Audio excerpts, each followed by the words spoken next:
مدینہ۔ الحمد للہ رب العالمین والصلاة والسلام علی سید المرسلین اما بعد فاعوذ باللہ من الشیطان الرجیم بسم اللہ الرحمن الرحیم الصلاة والسلام علیک یا رسول اللہ وعلی آلک واصحابک یا حبیب اللہ الصلاة والسلام علیک یا نبی اللہ وعلی آلک واصحابک یا نور اللہ۔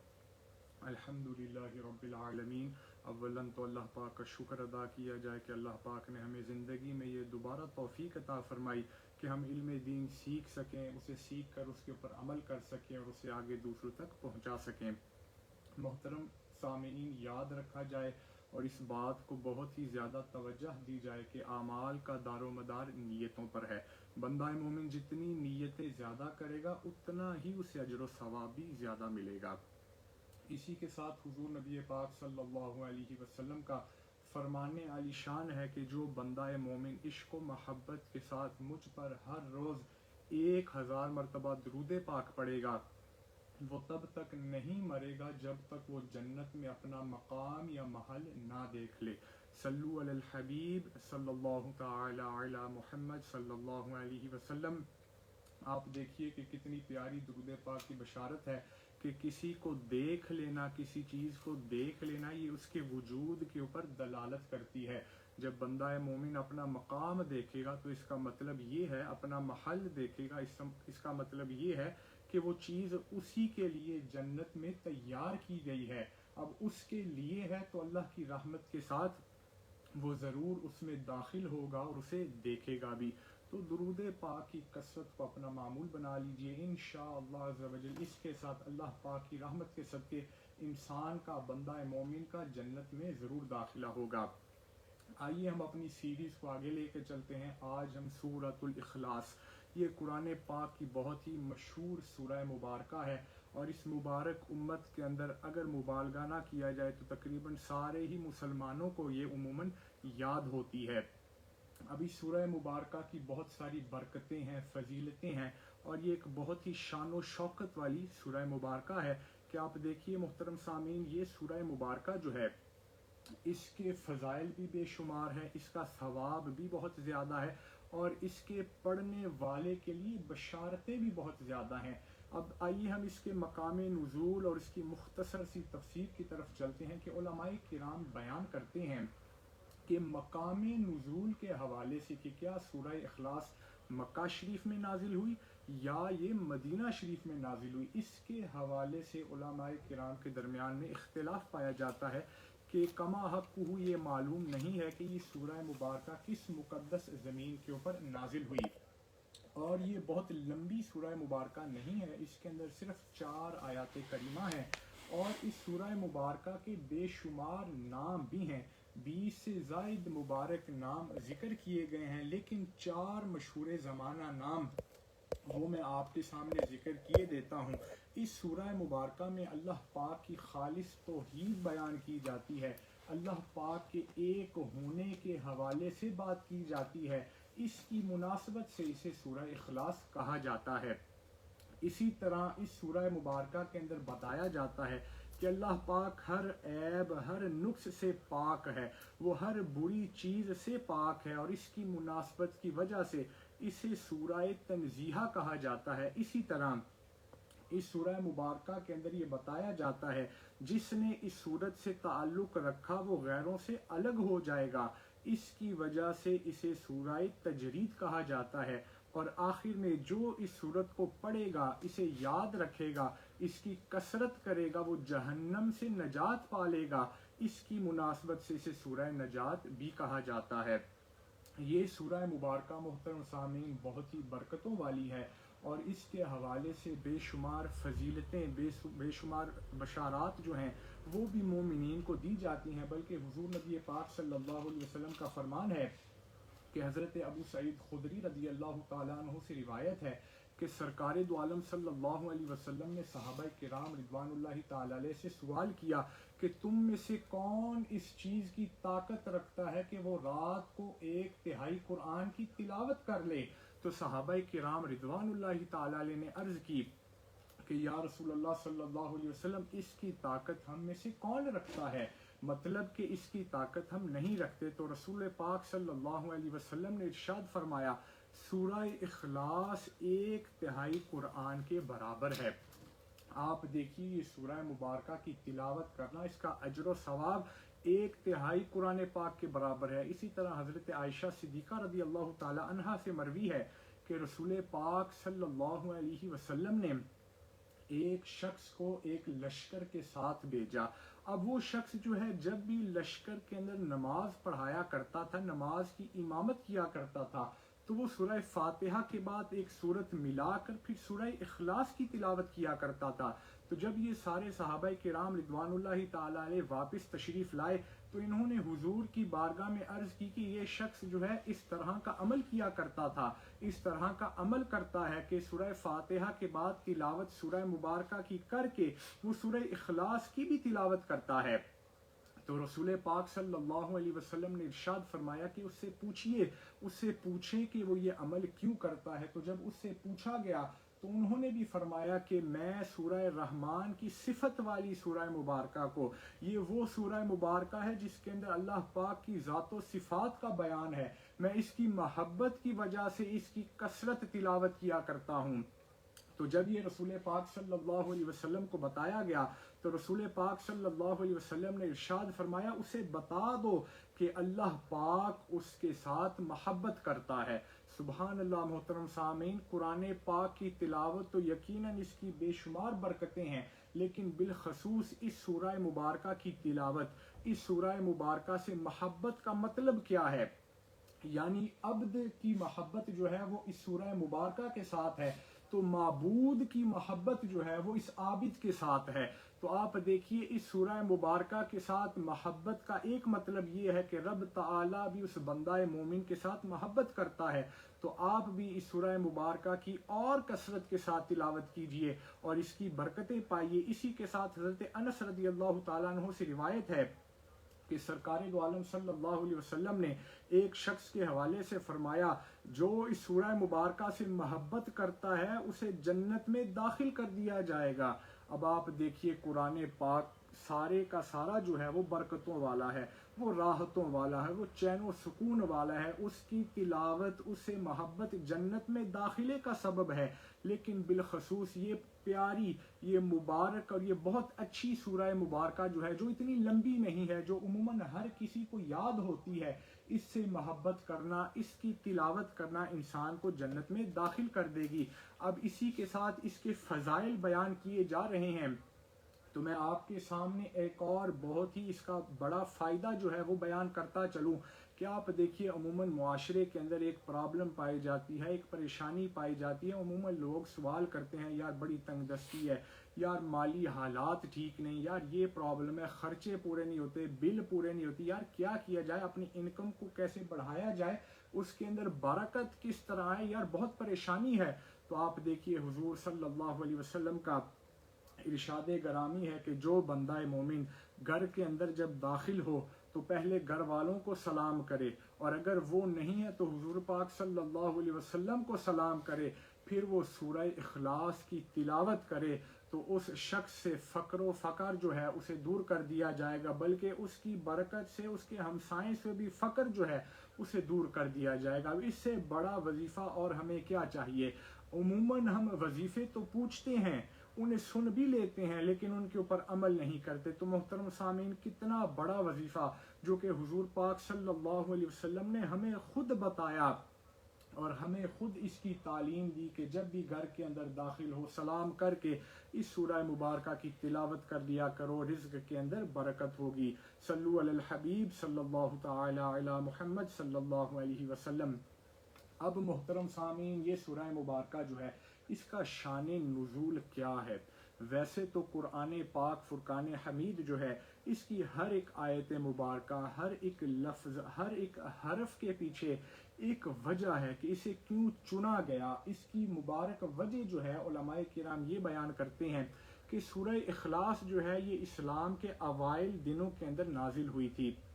کیونکہ اس زمانے کے اندر حضور پاک صلی اللہ علیہ وسلم سے جو مکہ کے کافر ہیں، جو مکہ کے مشرکین ہیں، وہ یہ سوال کرتے تھے، وہ یہ پوچھا کرتے تھے کہ آپ کا رب کون ہے، آپ کس کی عبادت کرتے ہیں، وہ کس چیز کا بنا ہوا ہے، کہ عموماً جو کافر تھے وہ اپنے معبود جس کی وہ عبادت کرتے تھے اسے اپنے ہی ہاتھوں سے بنایا کرتے تھے، تو وہ یہ سوال کیا کرتے تھے کیا وہ سونے کا ہے، کیا آپ کا رب چاندی کا ہے، کیا آپ کا رب لوہے کا ہے، کیا وہ لکڑی کا ہے، وہ کس چیز کا بنا ہوا ہے، آپ کا رب وہ کھاتا کیا ہے، وہ پیتا کیا ہے، اسے کس چیز کی حاجت ہے۔ تو اس طرح کے سوالات جو ہیں وہ کافرین جو ہے وہ حضور پاک صلی اللہ علیہ وسلم سے کیا کرتے تھے، تو ان سب کے جوابات کے لیے اللہ تبارک و تعالی نے اس سورہ مبارکہ کو نازل کیا، اور یہ سورہ مبارکہ یہ ہے بسم اللہ الرحمن الرحیم، ترجمہ کنز العرفان، اللہ کے نام سے شروع جو نہایت مہربان اور رحمت والا ہے۔ قل هو اللہ احد اللہ الصمد لم یلد ولم یولد ولم یکن لہ کفوا احد، ترجمہ کنز العرفان، تم فرماؤ وہ اللہ ایک ہے، اللہ بے نیاز ہے، نہ اس نے کسی کو جنم دیا اور نہ وہ کسی سے پیدا ہوا اور کوئی اس کے برابر نہیں۔ قل هو اللہ احد، اس سورہ مبارکہ کی پہلی آیت مبارکہ، اے محبوب فرما دیجئے، بتا دیجئے، انہیں کہہ دیجئے کہ اللہ تبارک و تعالی وہ اللہ ایک ہے۔ اب اس آیہ مبارکہ کے اندر اس کی آپ بلاغت کو سمجھنے کی کوشش کیجئے کہ اللہ پاک نے اس مختصر سی آیہ مبارکہ کے اندر کتنے سارے کافرین، کتنے سارے مشرکین ان کا رد کر دیا، کہ آپ دیکھیے کفار جو دین اسلام کے اوپر ایمان نہیں رکھتے، ان میں بہت سارے فرقے پائے جاتے ہیں۔ ایک فرقہ جو ہے وہ ہے دہریہ فرقہ، یہ وہ فرقہ ہے جو کہ خدا کے اوپر یقین ہی نہیں رکھتا، جو کہ اس بات کا اعتقاد ہی نہیں رکھتا کہ کوئی واجب الوجود ذات ہے، کوئی چیز ہے، کوئی ذات ہے جو ہر چیز کی مالک ہے، کوئی ذات ہے جو ہر چیز کی خالق ہے، کوئی ذات ہے جس کے قبضہ قدرت میں ہر چیز ہے۔ تو ہو اللہ، وہ اللہ ہمارا رب ہے، یہ وہ مبارک ذات ہے جو کہ ہر چیز کا خالق و مالک ہے۔ اسی کے ساتھ مشرکین کا بھی رد کر دیا گیا، مشرک جو اللہ تبارک و تعالیٰ کی ذات کے ساتھ، جو خدا کی ذات کے اندر شریک لاتے ہیں، جو خدا کی ذات کے اندر شرک کرتے ہیں، تو اس مبارک آیت کے صدقے کہ تم فرماؤ وہ اللہ ایک ہے، مشرکین جو ہیں ان کا بھی رد کیا جا رہا ہے، اور دہریہ لوگ جو ہیں ان کا بھی رد کیا جا رہا ہے کہ اللہ ہے اور وہ ایک ہے۔ اسی کے ساتھ محترم سامعین، قل هو اللہ احد، ہمارا رب تبارک و تعالی ایک ہے، یہ بہت ہی بنیادی عقیدہ ہے کہ آپ دیکھیے عموماً یہ خیال آ سکتا ہے، یہ وسوسہ آ سکتا ہے کہ کیا ایک سے زیادہ رب بھی ہیں، کیا کوئی اور بھی جو ہے جو اس کائنات کا مالک ہے۔ عموماً آپ سے کوئی سوال کرتا ہے، عموماً آپ کے دل میں، آپ کی عقل کے اندر کوئی وسوسہ ڈال سکتا ہے، تو محترم سامعین یاد رکھیے گا اللہ تبارک و تعالی ایک ہے۔ اس کی میں آپ کو سمجھانے کے لیے ایک مثال عرض کرتا ہوں کہ آپ دیکھیے اگر ایک خدا نہ ہوتا اور دو خدا ہوتے، آپ دیکھیے میں اور میرا دوست، ہم نے کوئی چیز کھانی ہے، اب مجھے فار ایگزامپل ایک چیز پسند ہے اور اسے دوسری چیز پسند ہے، ہمارا کھانے کے اوپر اختلاف ہوگا، میں کہوں گا نہیں یار یہ کھاتے ہیں، وہ کہے گا نہیں یار یہ کھاتے ہیں، یہ ایک چھوٹی سی بات کہ آج کھانا کیا کھایا جائے، اگر اس کے اوپر میرا اور میرے دوست کا اختلاف ہو سکتا ہے، تو آپ دیکھیے یہ ساری کائنات کے معاملات جو ہیں، اگر ایک سے زیادہ رب ہوتا تو کیا اس میں اختلاف نہ ہوتا، اور جب اختلاف ہوتا ہے تو ایک ذات جو ہے وہ دوسرے پر حاوی ہوتی ہے، کسی ایک کی تو مانی جاتی ہے۔ اب ایک خدا اگر کہتا ہے کہ رات ہونی چاہیے اور دوسرا اگر کہتا ہے کہ نہیں دن ہونا چاہیے، اولاً اگر اختلاف ہے، کسی کی بھی نہیں سنی جا رہی، کسی کی بھی نہیں مانی جا رہی، تو پھر کیا وہ رات ہوگی یا وہ دن ہوگا؟ پہلی بات۔ دوسری بات، اگر ایک خدا کہتا ہے کہ رات ہونی چاہیے اور دوسرا کہتا ہے کہ دن ہونا چاہیے، اب دن ہوتا ہے تو جو دن کہنے والا تھا وہ رات کے اوپر فوقیت لے گیا، اب وہ دوسرا باطل جو تھا کیا وہ اس کے نیچے آ گیا، تو پھر اس سے اوپر یہ خدا ہو گیا۔ تو محترم سامعین یہ باطل عقیدے ہیں، یہ باطل باتیں ہیں، خدا تبارک و تعالیٰ کی ذات وہ واحد و یکتا ہے، وہ اللہ تبارک و تعالی کی ذات ہے۔ اسی کے ساتھ اللہ الصمد، اللہ بے نیاز ہے۔ اللہ تبارک و تعالی محترم سامعین، اسے کسی چیز کی حاجت نہیں، کسی چیز کی ضرورت نہیں۔ اگر پوری دنیا کے لوگ مسلمان بھی ہو جائیں تو وہ اللہ کی مبارک ذات کو ذرا سا بھی فائدہ نہیں پہنچا سکتے، اور اگر نعوذ باللہ پوری دنیا کے لوگ غیر مسلم بھی ہو جائیں تو وہ اللہ تبارک و تعالیٰ کی ذات کو ذرا سا نقصان نہیں پہنچا سکتے۔ اللہ تبارک و تعالیٰ کی مبارک ذات ہر شے سے، ہر چیز سے بے نیاز ہے۔ وہ کسی کے اوپر ڈیپینڈنٹ نہیں ہے، وہ کسی کا اسے اثر نہیں لگتا۔ آپ دیکھیے گاڑی کے اندر آپ بیٹھتے ہیں تو آپ کو ایک چابی کی ضرورت ہے جس کی وجہ سے وہ گاڑی سٹارٹ ہوگی۔ اسی طرح بلا تشبیہ اللہ تبارک و تعالیٰ کے فیصلوں کے اوپر، اس کی حکمتوں کے اوپر کسی چیز کا اثر نہیں ہے کہ یہ چیز ہوگی پھر وہ ہوگا، یا وہ ہوگا پھر یہ ہوگا۔ اللہ تبارک و تعالیٰ ہر چیز سے بے نیاز ہے، اسے کسی چیز کی حاجت و ضرورت نہیں ہے۔ وہ نہ وہ کھاتا ہے نہ وہ پیتا ہے، اس کی آنکھیں نہیں ہیں لیکن وہ ہر چیز دیکھتا ہے، اس کے کان نہیں ہیں لیکن وہ ہر چیز سنتا ہے۔ محترم سامعین، یہ چیزیں بہت ہی اہم ہیں، انہیں یاد رکھا جائے۔ اسی طرح لم یلد ولم یولد، نہ اس نے کسی کو جنم دیا اور نہ وہ کسی سے پیدا ہوا۔ اب آپ دیکھیے اس آیہ مبارکہ کے اندر جو یہودی ہیں ان کا بھی رد کیا جا رہا ہے کہ وہ کہتے تھے کہ حضرت عزیر علیہ السلام یہ خدا کے بیٹے ہیں۔ اسی طرح عیسائیوں کا رد کیا جا رہا ہے جو یہ کہتے ہیں کہ حضرت عیسیٰ علیہ السلام یہ خدا کے بیٹے ہیں۔ اسی طرح اور مشرکین کا انکار کیا جا رہا ہے جو یہ کہتے تھے کہ فرشتے جو ہیں یہ خدا کی بیٹیاں ہیں۔ تو اس آیہ مبارکہ کے اندر ان سب کا رد کیا جا رہا ہے، اور سوچنے والی چیز یہ ہے، سوچنے والی بات یہ ہے، جب ایک چیز کو کسی چیز سے بنایا جاتا ہے تو وہ دوسری چیز، ثانی چیز جو ہے وہ اس کی جنس میں سے ہوتی ہے۔ انسان کا بچہ انسان ہوگا، گھوڑے کا بچہ گھوڑا ہوگا۔ انسان کا بچہ یہ فون نہیں ہو سکتا، گھوڑے کا بچہ یہ آئی پیڈ نہیں ہو سکتا۔ ہر چیز جو اس سے بنتی ہے وہ اس کی جنس میں سے ہی ہوگا۔ اب کھانا جب بنتا ہے تو وہ کھانے کے لائق ہوتا ہے، وہ اس کی جنس میں سے ہے۔ اسی طرح جب بلا تشبیہ اگر خدا کسی کو جنم دیتا یا وہ کسی سے آتا تو وہ اس کی جنس میں سے ہوتا، تو اس کے لیے بھی خدا ہونا لازم ہوتا۔ تو یہ بالکل باطل اور غلط ہے۔ اللہ تبارک و تعالیٰ کی ذات، مبارک ذات ہمیشہ سے ہے اور وہ ہمیشہ رہے گی، وہ وجود میں نہیں آئی۔ اور آپ دیکھیے جب کوئی چیز وجود میں آتی ہے تو اس کا مطلب یہ ہے کہ اسے کوئی وجود میں لے کر آیا ہے، تو پھر وہ جو لے کر آنے والا ہے وہ اس ذات سے اعلیٰ ہے، وہ اس سے بڑا ہے، تو پھر کیا وہ خدا ہوا؟ تو ایسا بالکل نہیں ہے۔ تو آپ یاد رکھیے گا، اور آخری آیہ مبارکہ وَلَمْ يَكُنْ لَهُ كُفُوًا أَحَدٌ، اور کوئی اس کے برابر نہیں، یعنی اللہ تبارک و تعالیٰ کی ذات و صفات کے اندر، اس کے اوصاف کے اندر کوئی بھی اس کے برابر نہیں ہے۔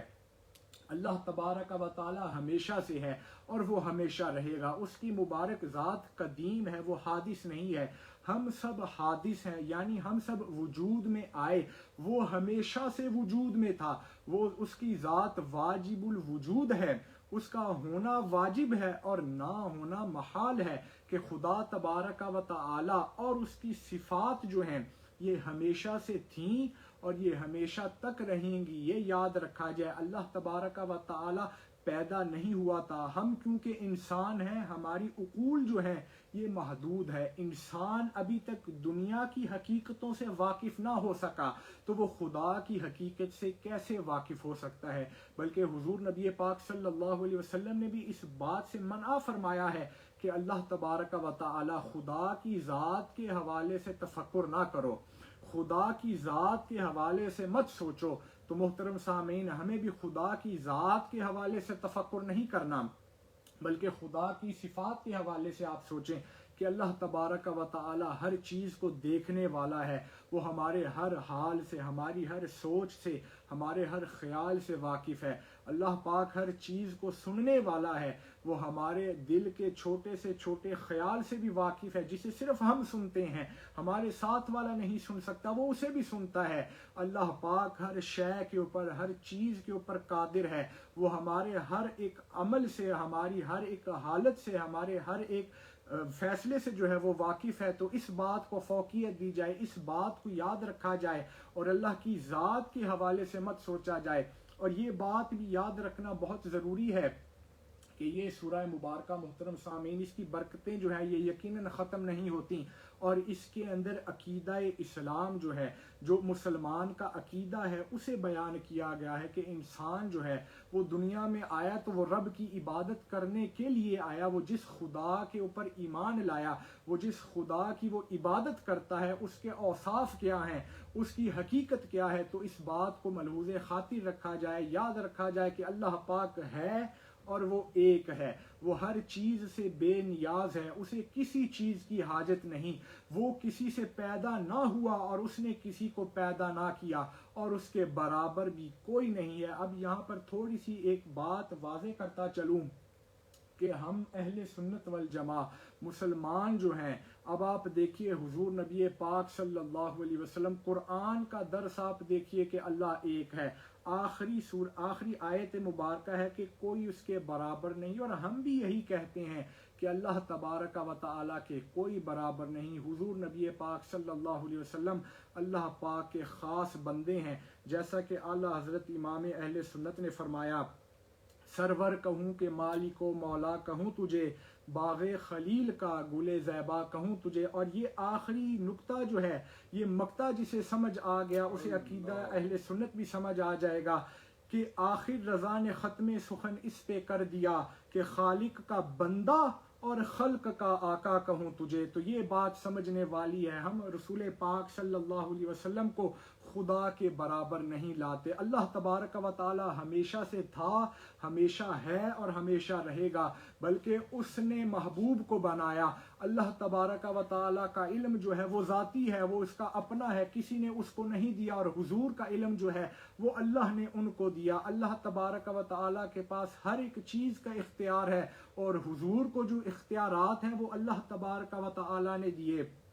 تو محترم سامعین، اس کا مطلب یہ نہیں ہے کہ کوئی کہے جب میں کسی کو کوئی چیز دیتا ہوں تو میری وہ چیز کم ہو جاتی ہے۔ آپ دیکھیے ایک موم بتی سے اگر دوسری موم بتی کو آگ لگائی جائے تو کیا پہلی موم بتی میں آگ کم ہو جاتی ہے؟ ایسا نہیں ہے۔ تو وہ اللہ تبارک و تعالی نے اپنے محبوب کے اوپر خاص انعامات اور خاص کرم کیے ہیں۔ تو محترم سامعین، اللہ پاک سے دعا ہے کہ اگر کوئی غلطی کوتاہی ہوئی ہو تو معاف فرمائے، ہمیں توفیق عطا فرمائے کہ ہم نے جو کچھ بھی سنا اس کے اوپر ہم خود بھی عمل کریں اور دوسروں تک بھی پہنچائیں۔ صلو علی الحبیب صلی اللہ تعالی علی محمد صلی اللہ علیہ وسلم۔